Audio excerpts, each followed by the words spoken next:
always get tired after like Hey guys, welcome to Reezy Talks. Today I got a very special episode for you. I have Caleb Roth over here on my right side. corner number one. Corner number one. Corner number two, we have Bill Martlink from sellbackyourbook.com. Sell back your book. Sell back your book. Only one Sell book back your book. Yeah, they don't take multiple. No, just never. one book. Once you sell them one, you are done. One So currently, guys, we are in Chicago at the Airbnb for the Turn the Page event after hours. And so we're recording. This is a pre-recorded. So when you guys see this on YouTube, it's pre-recorded. I'm probably in Italy. But it's going to be amazing. But yeah, so we're going to give you a bunch of information with these, like, either one of these guys could take over the whole show, I'm sure. These guys are being jokers. So one of the first things we did when we got here was we went to Better World Books to check out Better World Books warehouse, and that was really really amazing. What did they say? 5.5 million? 5.5 million just in Indiana. Actually, Reezy was on their do not allow to come into the tour list, and so they're like, "This is Mike Resendez. I'm sorry, you cannot get in here." No. Yeah, it was great. And I tried my best to film. They wouldn't let me film. Oh, they got security stuff. They would have got him. I couldn't go because I can't leave the state till next week. Don't ask. Let's talk about Sell Back Your Book real quick and how that works, because a lot of people in my group are using your software and stuff. And Thank you to all. Let's let them know. One of our customers right here, Trevor. Yeah, absolutely. So. Look right there. There's the camera, the green. Yeah, I get it. What do you want to know? So, just how does it work? Because I want to start using it. So it works. You scan into your program that you would do your normal scanning process, and we don't want to ever change the way in which you work. If you can accept the book, you keep it. That doesn't change. But the value we add is in things you reject. We have an offer generally. About 25-30% of the books we will still have an offer for with that same touch, the same scan, and you just toss it in the Gaylord and on your way.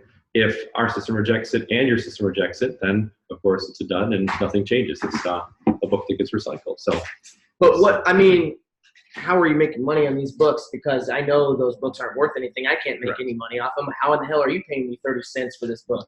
Well, that's the magic of the world. But I came to the table with a lot of offline opportunities that Glenn realized, and we've been able to scale that side of the business as well. A lot of convenience stores and schools and bookstores and what have you, and people buy them in bulk. So it's the books by themselves are not valuable, but when you can add 10, 20, 30 copies or more at a time, the consumer wins and we win and you guys win, because we're turning your truly once trash into treasure. Turning duds into studs. That's it.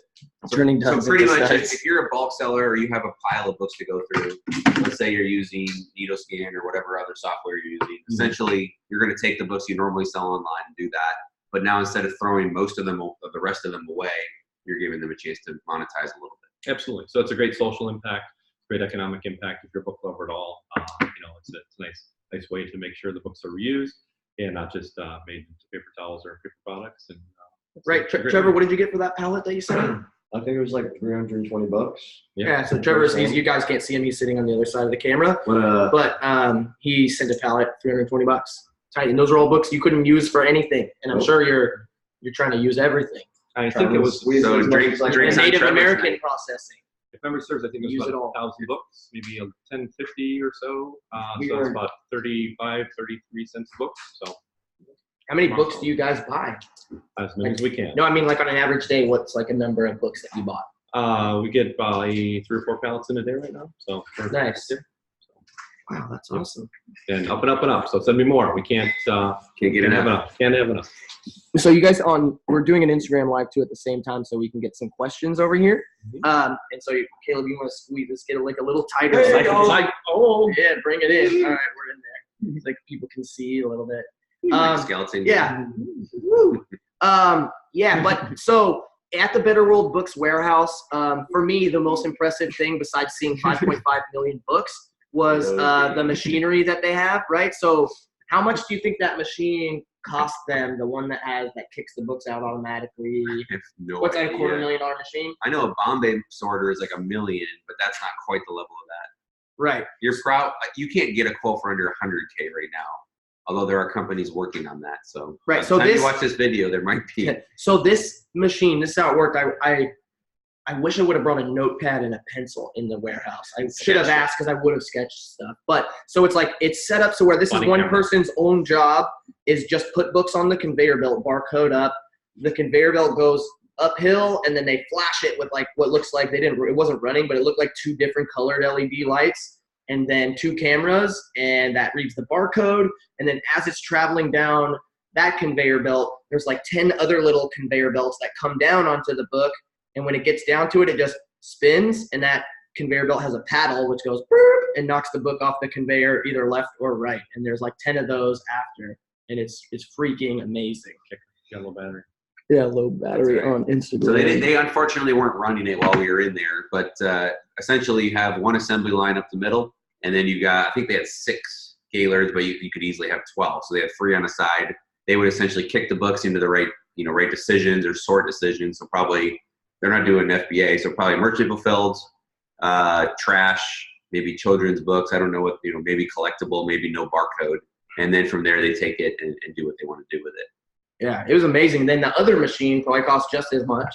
Yeah, maybe less, I guess, the packaging machine. Packaging machine. So the packaging machine was amazing. So here's a worker standing next to the packaging line, and they have carts with books in them. These are picked orders. Each order has a packing slip in it, and he puts the book on the conveyor.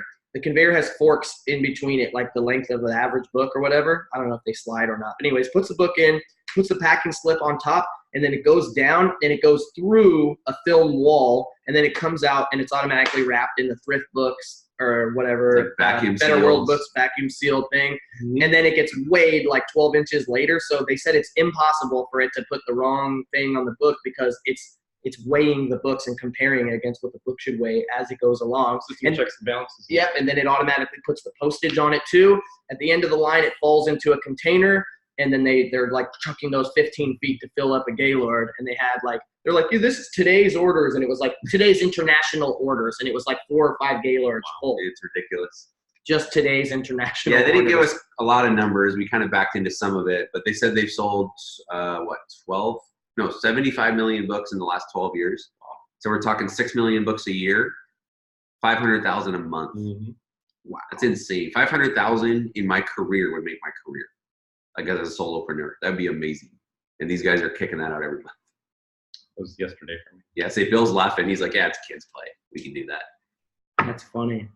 That's funny. So, so for all of you, like for me, what stood out is we always hear, oh, there's so many people getting into books, and it's not possible. The market's not sustainable. It's going to tank. And meanwhile, these guys are just sucking up as much material as they can possibly handle. I asked what their highest volume was just out of Indiana. They had 8 million books at one point. 8 million. And they're sitting there just murdering it. And we're out there trying to scrounge around and find 1,000 books in a book. we're walking We got past. 5 on the shelf here. Yeah, Yeah, we pretty were walking past countless pallets. And when I say countless, I don't mean like 12. I mean like 60 or Like a more, like sea. hundreds. And it was like, I was looking at them and literally drooling because there was like, Well, you do that naturally anyway. right, there was like Blitzer algebra books, like and it wasn't one. There was like 18 copies of this book. Textbooks I know are worth a lot of money, and there's 18 copies sitting on the top of the Gaylord. Could you repeat that again for the audience and take notes? Textbooks I know are worth a lot of money. They are. I didn't Write mean that. I just meant Sometimes specifically, sometimes are. when you see a textbook that that one's worth money, and you're like, yeah, that's Well, a and Reezy tried $120 He textbook. tried to bust out his phone. He's like, do you mind if I just take a look at some of your books? Yeah, can I scan a couple? Sorry, sir, we cannot allow you to do Reasonable that. request. I honestly should have just scanned Should have some. done it. Yeah, Could you bring your Ask computer for and list them right there? Sorry. Can I list these, please? I'm sorry, I didn't know I couldn't do that. Can I send these in FBA for me, please? But we must have asked them at least a few questions. We asked them at least a handful of questions that they weren't going to answer. Oh, they're like, yeah, we can't. They didn't even like, yeah, we don't know that. They're like, we're not going to give you. Yeah, we're not at liberty. We're not going to disclose this. And then after the tour, I'm trying to think what else was really cool about the warehouse. So they sell on 30 marketplaces, which is just unbelievable. That's a lot. Although the 80-20 rule kicks in because they said pretty much the vast majority of their sales come through on 5 marketplaces. So eBay, Right. Amazon. Amazon's number 1. eBay, Abe, Alibris, and then BetterWorldBooks.com. So they run off their own website as well. And they have 2 different storage systems for the most part. And the books are on the shelves. What do you say? Those are like library shelves, basically, for the most part. Essentially, with the just the sheet metal shelves with the movable divider or whatever. And then the card And then catalogs these were okay, then they take all the trade paperback and trade hardback, go into boxes that are like about a shoebox size kind of with no lid, and they just books in, spine up, all the way till the box full, and it's like sits in a slot and it's numbered. That's like box number 1111, whatever. And The then box there's like itself is numbered. correct. Mhm. And then there's like, you know, that there's like 10 boxes up and down and they just go forever and ever. But it looks like an old card catalog from the library. They don't sticker the books though, like Thrift does. I do. They on do. the spines. Okay. Yeah. They do have as well. like Okay. red barcodes, right? Blue and white, yellow. They must be I wonder. color Yeah, coded it must. according to Yeah, for Sophie. date. Everything was systematized, and What? I'm recording. Yeah, It's live, baby. we're good. We're recording. The Zoom, everyone say on the Zoom. Yeah, we're recording. We're recording. so everything was color coded. There's a rhyme and a reason. Like I bet even the distance between the shelves, like the aisles that you walk through, I bet that's like scientifically down that the average person can get in there, and they're maximizing space and still movability. Oh, There are a lot of they're- efficiencies when you're at that level. Oh my goodness, yes. Every step, every touch, every action. And everywhere you go, you're like, oh, I've seen a warehouse and there's books right there. And then you look around the corner and there's just walls of more books. And you go around the next corner and it's as far as you can see. So it was an ocean of books. then more drool. yeah. Yeah, That was the yeah. drool. That wasn't the ocean of Okay. drool. Oh, that makes That sense. one thing that, you know, it is what it is, but I think it's kind of worth talking about is like I seen a lot of workers and I didn't see anyone that kind of looked happy. You know, they're kind of like, they're Talk kind about of. the haircuts. I heard so much hype about these haircuts. I don't know anything about Better Better World World haircuts, but apparently it's a thing. It was a thing. I heard Yeah, all Better about World it. hair. We also called them at 4 p.m. Yeah, so yeah. I'm sure it's late. They've probably been working, like their first shift was probably wrapping up. In Mishawaka, haircutting doesn't start till 5 p.m. Everybody knows that. Yeah. Rumspringer haircuts. Haircutting season. Yeah, but just man, the amount of material that they had there is like, yeah, there's so much books available. There's so much books. Like, if they can get that much, there's just so much. It's just ridiculous. The Like, other thing that stood out was they even said, even at our scale, they're probably, they said the number one bookseller on Amazon, maybe even in the world. So they're one of the top booksellers, for sure top 10, probably with top 1 or 2. And they even said, look, we don't have a dedicated rep at Amazon. We can't just pick up the phone and call somebody. Like we have to go through the customer support channels like you guys do. Now they might have a couple connections that can expedite it, but the playing field's level. They don't get better fees than we do for selling in bulk. They get better shipping rates, but that's not through Amazon. Like Right. literally, I can sell 1 book and compete with a seller that's selling 5 million books, and it's roughly the same. Sure, they have more feedback. Sure, they have a better name behind them, a better brand. But at the end of the day, we're better all, world. But at the end of the day, we're all competitive on the same platform, which is pretty sweet. Yeah, it's Sweet.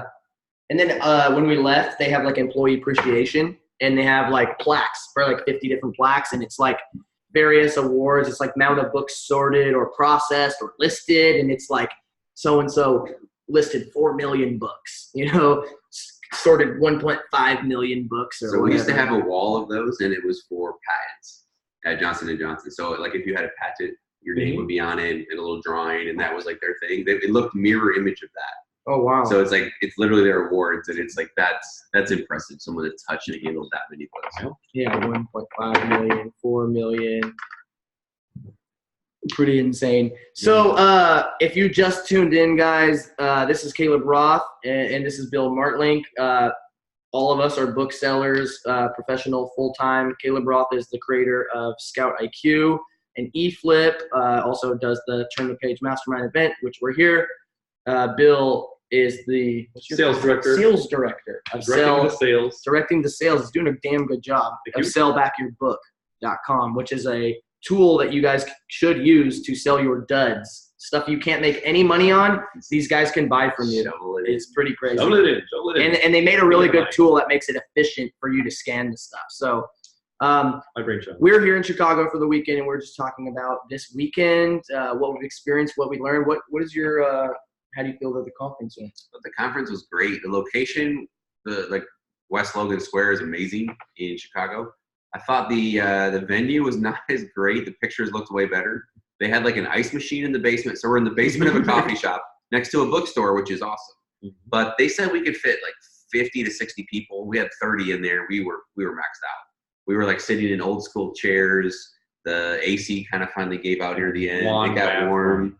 One bathroom upstairs, no sinks or anything. No paper towels. And the employees kept coming down and No like soap. pulling stuff out of the ice machine in the middle of our talks to like fill up stuff to go make their frappes or whatever. And giant Prop. bears that appeared out of Yeah. nowhere. I don't know how that happened. But I thought the conference was great. We had 3 different talks about like sourcing and how to do consignment deals and how to get libraries, not just to give you books for free, but how to make them pay you for the books. That was pretty sweet from Matt Adolph.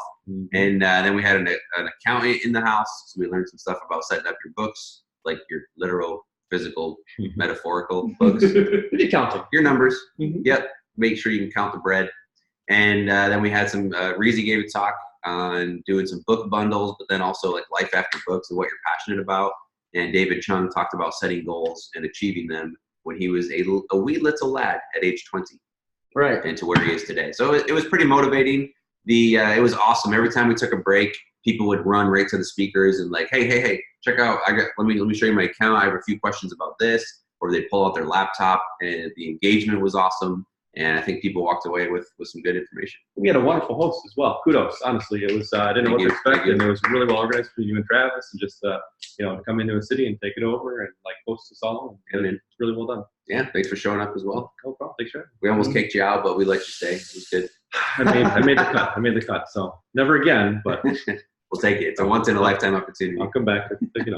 So, I can leave the state.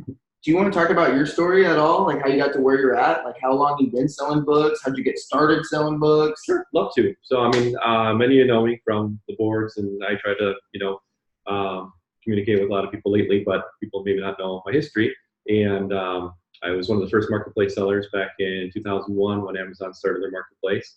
And fast forward to 2006, they flew me and about 9 other sellers out to the Reno location. Private jet. No, I mean, they invited me out there. I paid for the flight, but once we were out there, they took us to dinner, wined us, took a big bus, like a massive bus for like 20 people total, but like 10 sellers, and then the Amazon people. And it was like an hour and a half drive up to the Reno facility.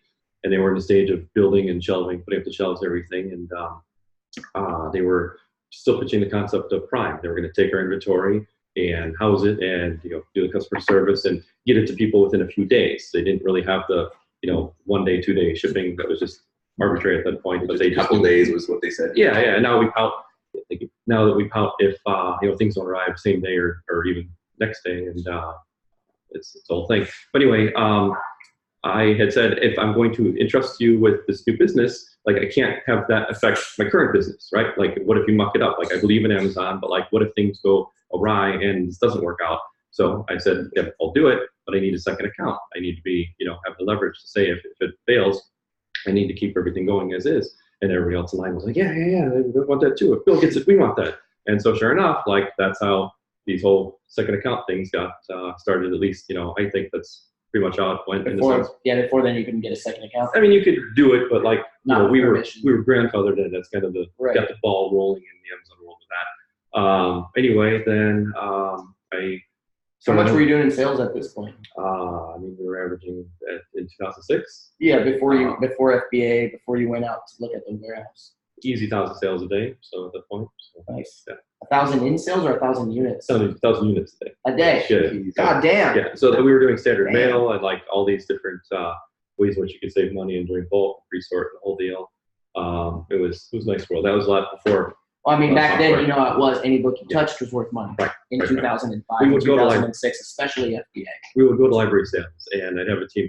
I'd rent a budget truck, and we'd show up there with different sheets, betting sheets, and just stand in line, 5 or 6 of my friends, and with the budget truck in the parking lot, and just throw sheets over tables and say, "We want this." And the librarians were like, "You can't do that. You can't do that." I'm like, well, we're buying the whole table. I'm like, "Oh, you can do that. Thank you." And a quarter a book turned to $3, $4. Yeah. So the economy of that scale. Right? Yeah. You bought a bunch of duds too. But Right. apparently, you figured out how to monetize them eventually. Yeah, right. So so fast forward. So you guys were the guys that everybody complains about now. Yeah, the reason why there was no scanners allowed at sales. You were buying the entire table though. Yeah.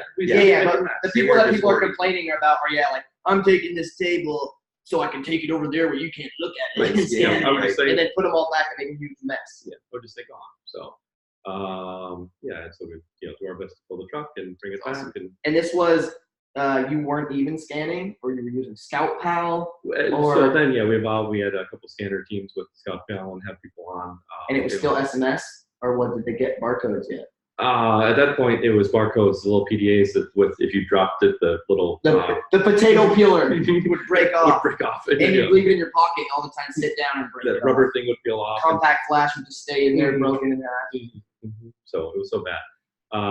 And then I did some like mobile retail stuff in between, and that was again monetizing the pretty stuff that wasn't monetizable on Amazon. Right. And that went well. Got into the remainder world and did that and built a few brands like offline. In selling remainders or buying remainders? I mean, there was a nice little gray area window where you could sell remainders on Amazon and As new. And Yeah.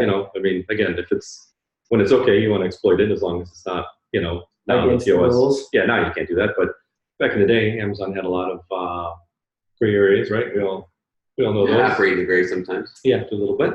So that was a nice little window, and then move forward to now. And when I left, So you don't currently sell on Amazon? no, right, correct. All right. Yeah, I still can, but just not with books. So How- which is fine. So, Oh, but I because mean, you signed non-compete or whatever? I mean, it's not fair to. So how did you go from that to this? Obviously, they must have paid you a lot. But you Look at sold your this. book Look at all business? this. He said he would work for $1 a day for me, so. Because you sold your book business? Or like, how did that go? I winded down the book business just because I'd accomplished a lot and kind of got bored. I got also booked at the end of last year, and you value a lot of different things when you're laying in the hospital bed for a week, and you evaluate your life and where you are. And I'd accomplished a lot and lost a little passion for what I did, and still wanted a challenge and have a whole big resume and a whole sense of accomplishment of things I've done, but to be able to parlay that and to have an idea that was proven on a nominal scale, Right. with a few sellers that were sourcing me stuff and selling me stuff directly that I would flip. It was a natural fit to say, hey, I have this idea, it's proven a little bit with the right backing and the right, system and the right eyes on it to say, here's where I want you to steer the ship. Enter Glenn, we can take it to a national scale. And that's what I've been able to do. And as a sales director, we grow both the selling side and the demand side. So I onboard people like Trevor and How big is the company? decent size, Like how many employees? 30 or so. Cool. Mhm. And all virtual or domestic? All in-house. So. Okay. Mhm. Awesome. Mhm. Awesome. And the books, like I said, that we can't, that we get just, go to our, I think you're. Yeah, it's fine. Okay. It threw me off a little bit there. Yeah, no Sorry, I'm not worries. used to all these things happening.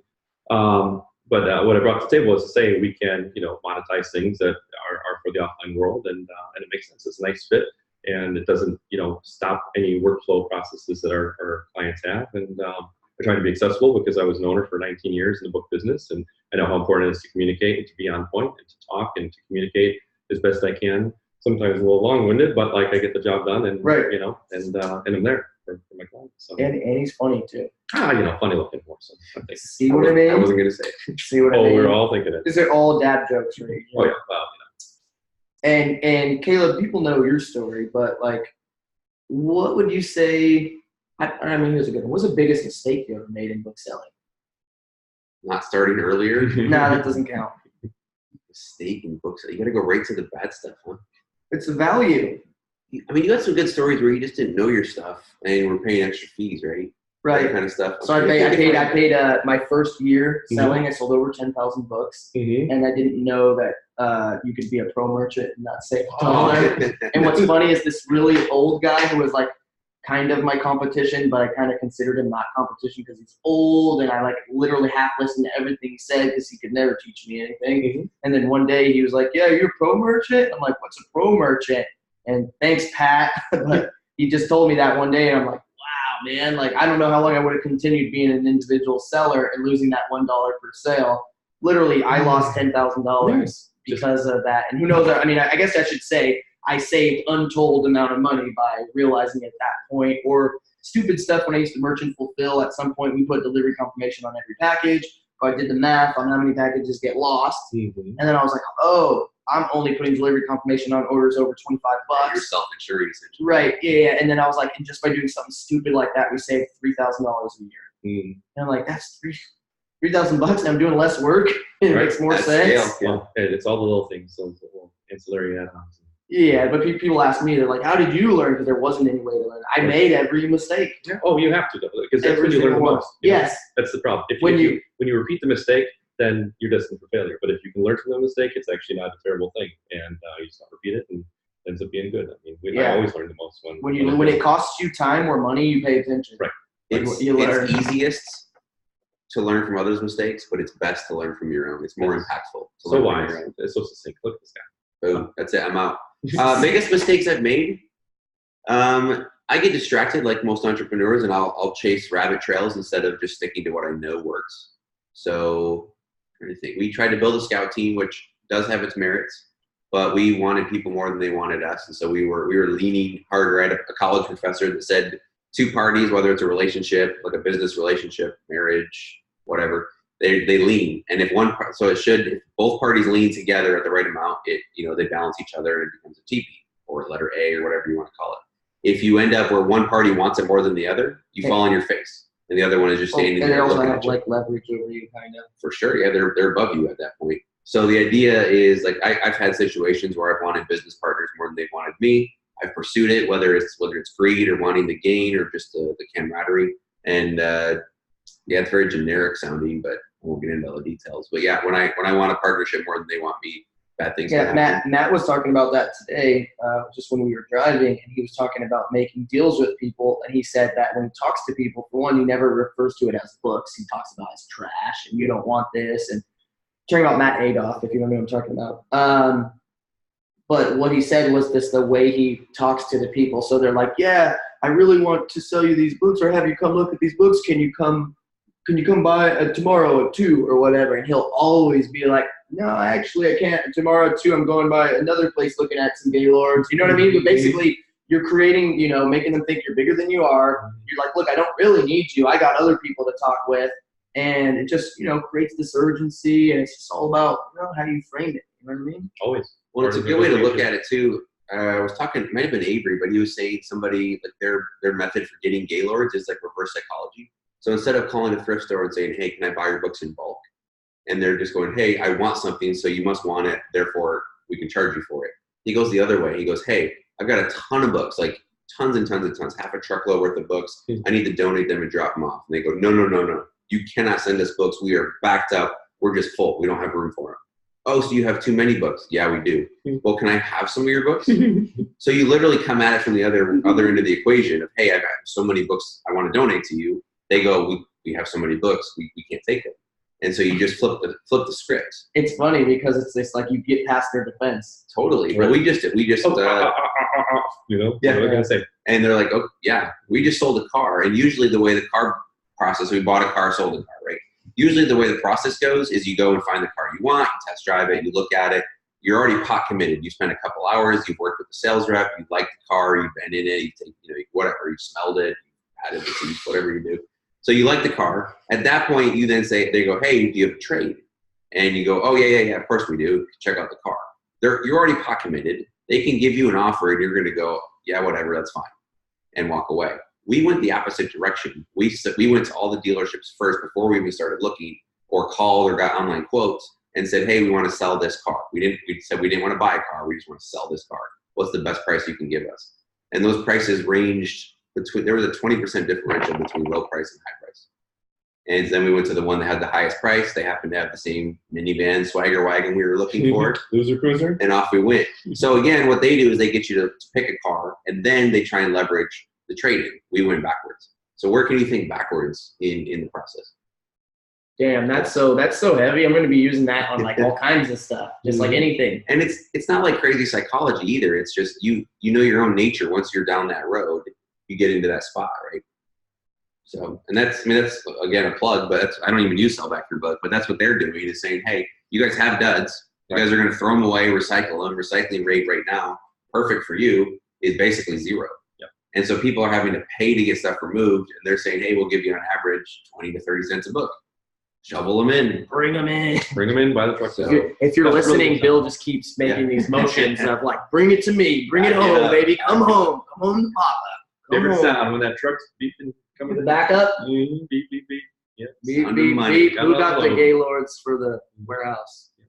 But it's been fun to create a system like a business within a business and create something from nothing, again, with the support of, the team and make it happen, watch it grow. So pretty neat. Awesome. So, and help other sellers grow. I mean, when you're buying a Gaylord or instead of Gaylords or taking on a new source, we help mitigate that cost, that risk. And every business owner knows it's key to hedge your bet, because things will go wrong inevitably.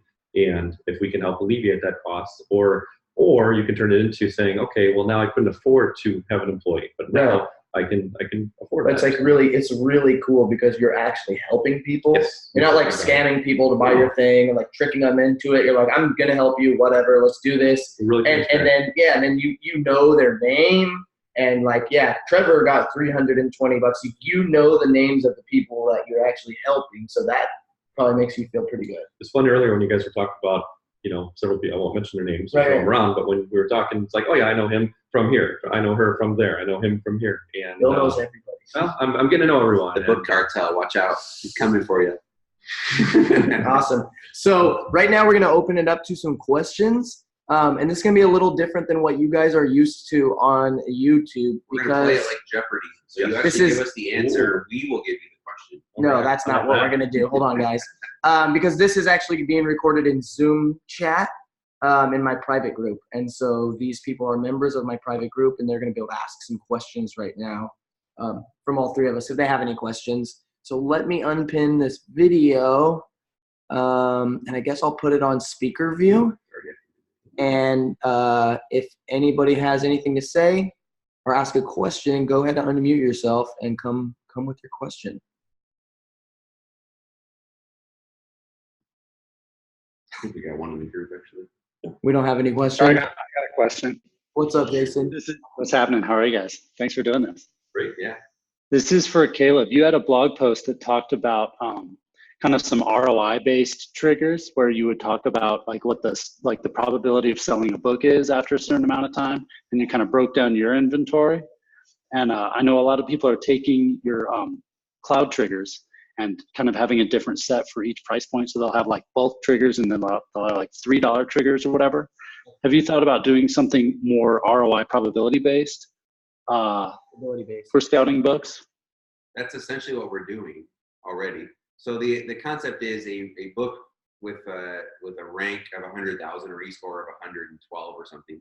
If it's selling a lot, it's very likely to sell. So you have maybe an 80% chance of selling that book, probably close to that price.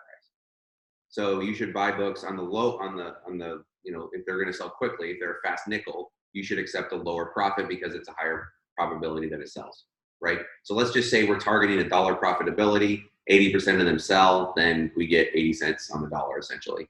On the other end of the equation, books that are ranked 4 or 5 million, e-score of 1 or 2, they're not selling very often. And so if you're targeting a profit of $1, you say, hey, I'm happy to touch a book and make $1. The problem is you're only going to sell 10 to 20 to 30% of those books. So let's call it 20%. Now you're trying to make $1, you're only going to make 20 cents. So the idea then is you need to bump up your criteria, because if you're going to touch that book and try and get paid for it, you need to make, if it's 20% selling, you need to make 5 times that. So you need to be targeting $5 a book or higher at a rule. So that's essentially what it looks like. Books that sell quickly, we know it's relatively certain, it's very little risk. So if it's a trade-in, if you're trading to sell back your book, or a buyback company, that's 100% guaranteed, unless it's a counterfeit book or water damage, right? So you can accept very, very slim margins there. That's why they're able to get away with paying 20 or 30 cents. You're going to throw it away and it's guaranteed.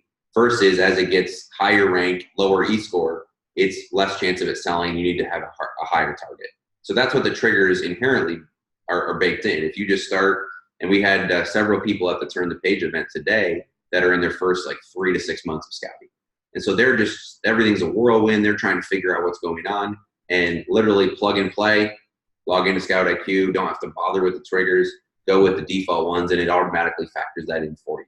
So low profits on quick flips, higher profits on the long tail items.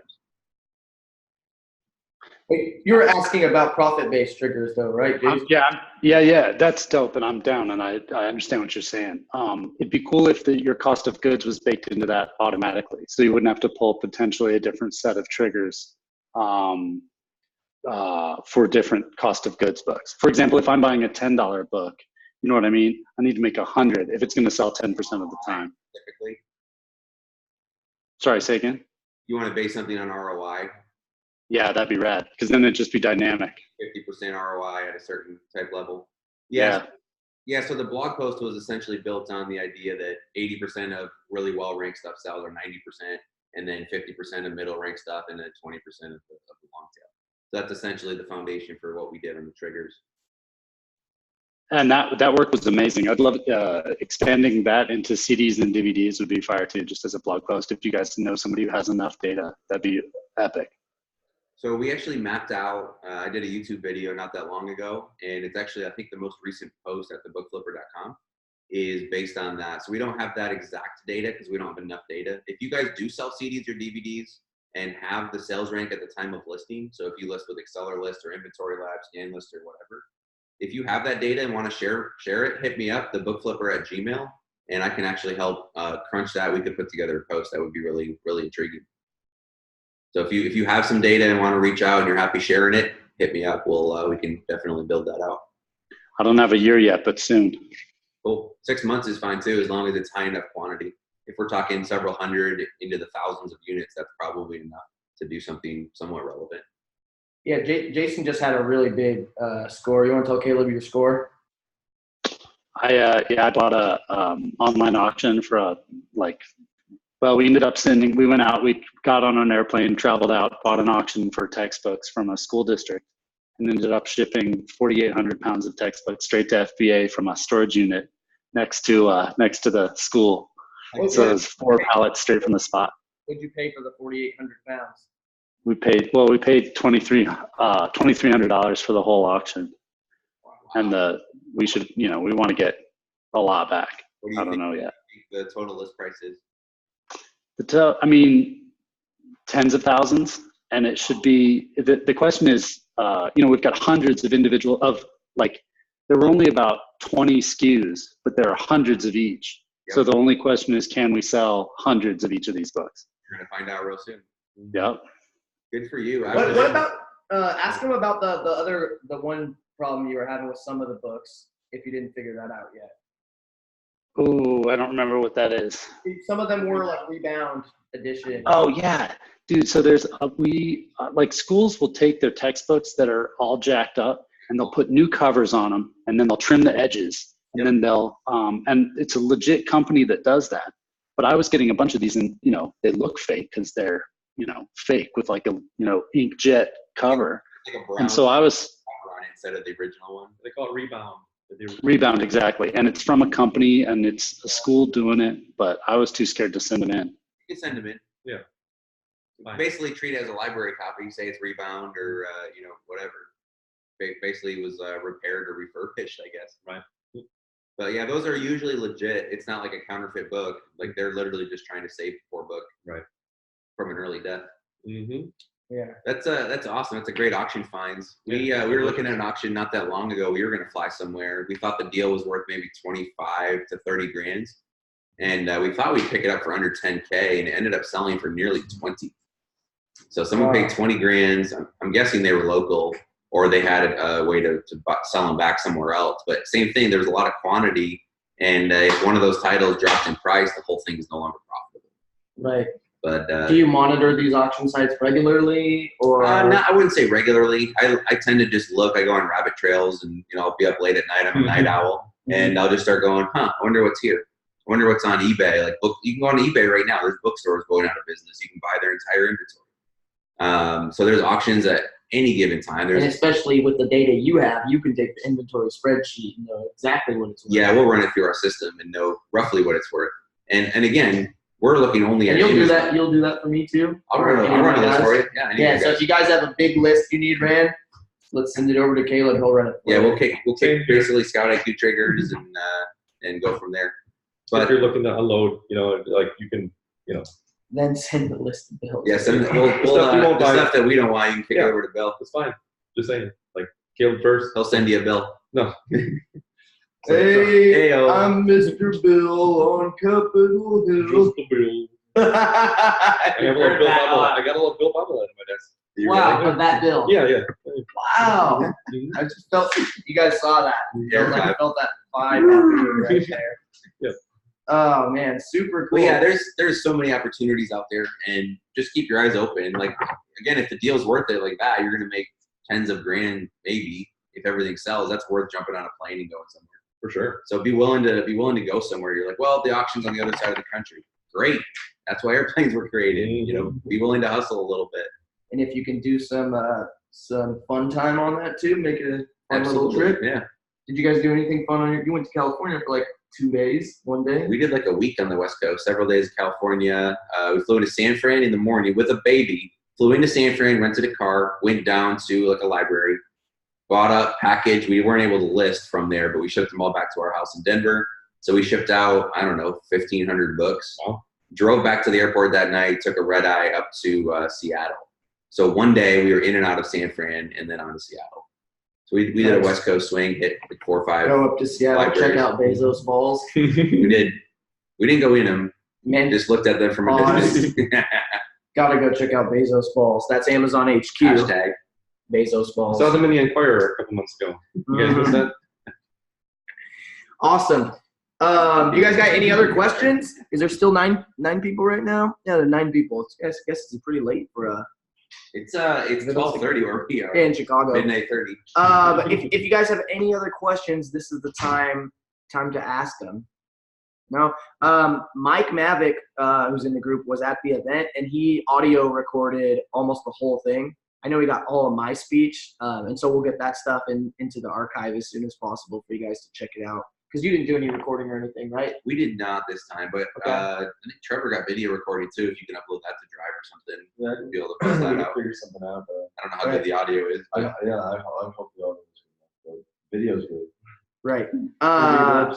Let's end this on something real quick. Can I mention one other Yeah, go for it. So one other part of the value that I provide, whether, obviously we'd like you as a customer, but this just came in, so like topical on the mind, but I just got a thing about used credential books out of Brownsville, Texas. So if anybody knows anybody in the Texas area, Brownsville, Texas, I really don't know where that is in Texas, but like things Texas is very small, so But it's what, that's you what I can't hear. use those books? No, we wouldn't have any interest in that, but In textbooks. I can, just use credential books. So Right. if you buy a trailer load of that, so I can help connect, a client in that area to said person with said books and is say it a truckload? it apparently is a truckload. Yes. Yeah. So, So and if you have warehouse space in Texas somewhere, correct. And I would monetarily benefit from that.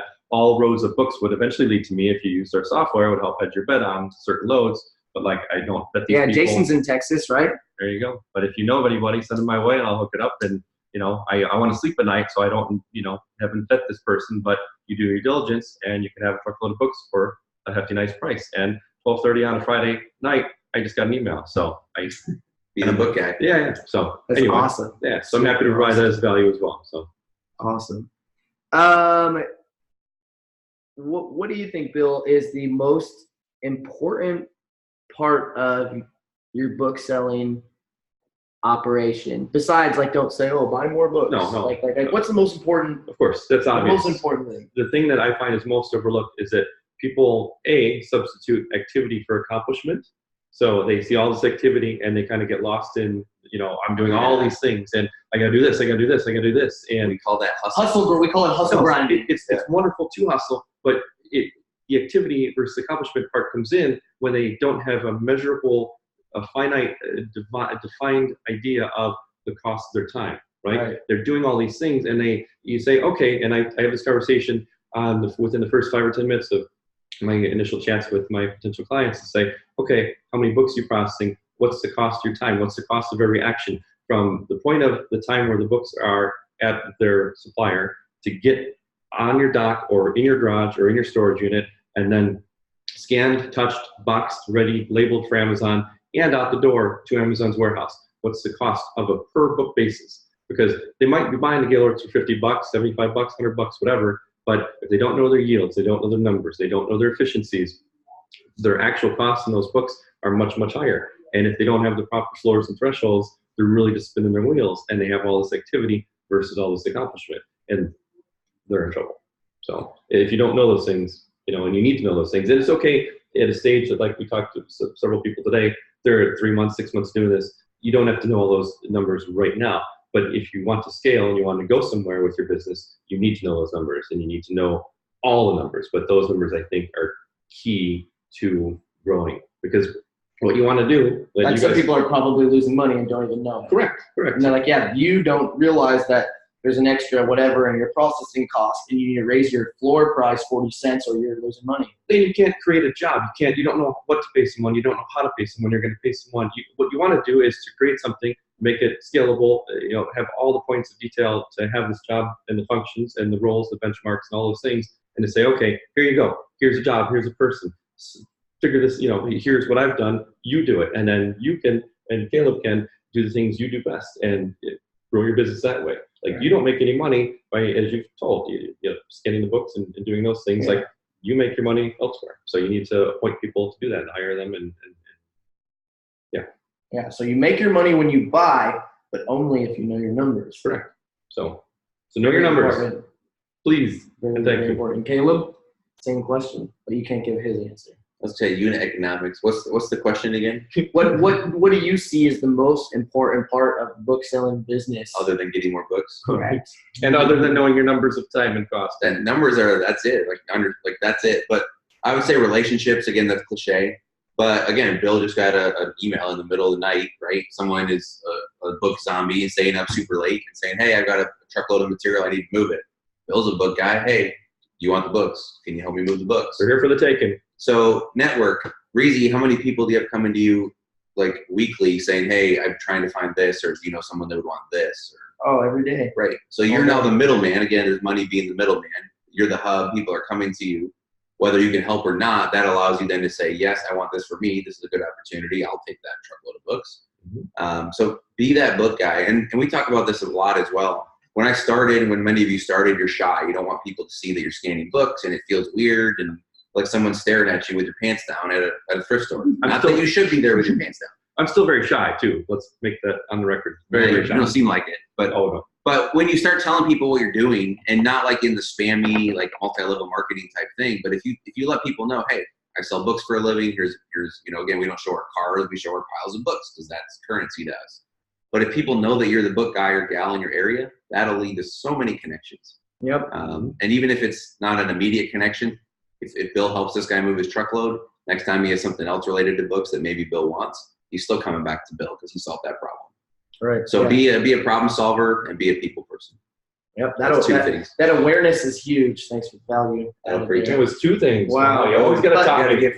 That's why I always tell people, I'm like, make sure everyone knows you're the book guy, because you want people to give you books. Or the book girl. Or either way, the book undecided person. Yeah. Sorry. But it's like, my neighbors know I sell books, and so I might come home from this trip and there might be an office box of books on my porch. I don't know. There might be 4. I never know. Just like that just happens. I don't even know where they come from. I don't know which neighbor put them on my porch. They come from trees. Yeah, they do come from trees, but they leaf them on my porch. Anybody else have any questions? That was a minute. I'm still working on the email. Mind blown. Whoa. That's because I'm a Back to the Future fan. It's big like a tree and leaf, you idiot. But now he's branching out in the new category. Whoa. Yeah. Whoa. Branching out. Does anybody? I might have to log that one down. But yeah. Wow. So many rooted evils. Yeah, knock on wood. Yeah, anybody got any questions? I saw Nick look like he might have a question. He might have his hand up. But if anyone has any questions, Hey, do you guys want steak or shrimp? I'm undeciduous. I don't have a question, but I have something to say. well, let's do it. Bring it in. That anyone that's watching that's contemplating on going to turn the event page, it would be like the number one thing they can possibly do for books. For this event, it has so many nuggets, so much information that it's priceless. I mean, it's so much. I mean, and the people that are here and everyone that talked and the amount of information that came out of this is amazing. So thanks guys. Dude, shout out. Love it. Shout out. All right, guys, you know the deal. If you guys need more information about reselling, or you don't know anything, somehow you made it through this whole video and you don't know what we're talking about, go to my website, reezyresells.com, grab a copy of my free intro to Amazon course. If you guys need more help than that, check out my Patreon group. Be sure to check out the live shows like this one that happen every Monday. Check out the podcast. And remember, if you ain't flipping, You slipping.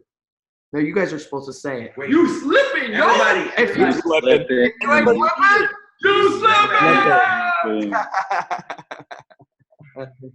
All right, guys. See you next week on Monday. Thanks for watching.